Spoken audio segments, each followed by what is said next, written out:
Cyril Chocolat, qu'est-ce que la démocratie?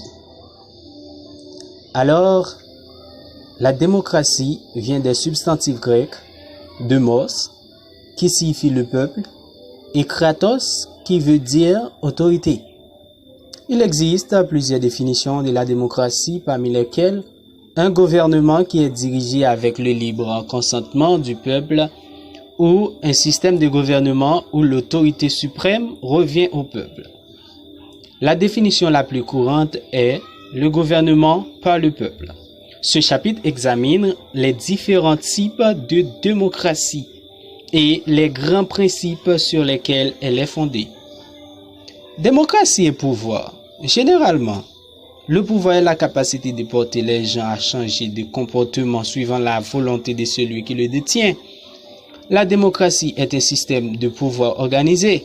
Dans ce cas, le mot pouvoir signifie que le gouvernement a la capacité de contrôler et d'influencer les comportements et les activités des gens. Dans une démocratie, le gouvernement est mandaté par les citoyens pour exercer le pouvoir. Ce mandat démocratique donne au gouvernement le pouvoir de gouverner en faisant adopter et appliquer des lois.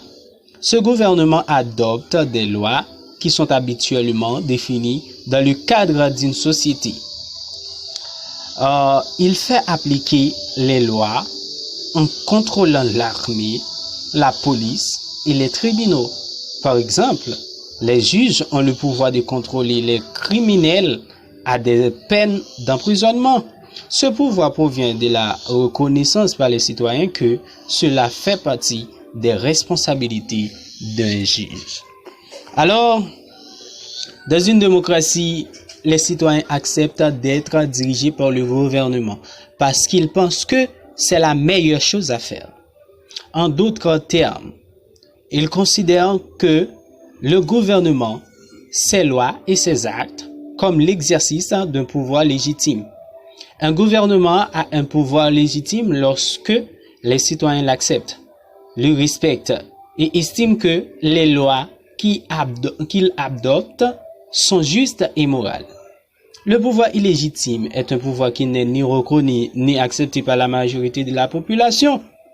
Un gouvernement illégitime n'a habituellement pas le soutien du peuple et ses lois et actions sont souvent remises en cause par les citoyens.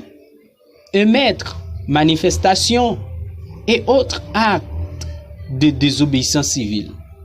La légitimité est donc la pierre angulaire du pouvoir. Alors merci, c'est ce que je pense. Merci tout le monde. Bisous.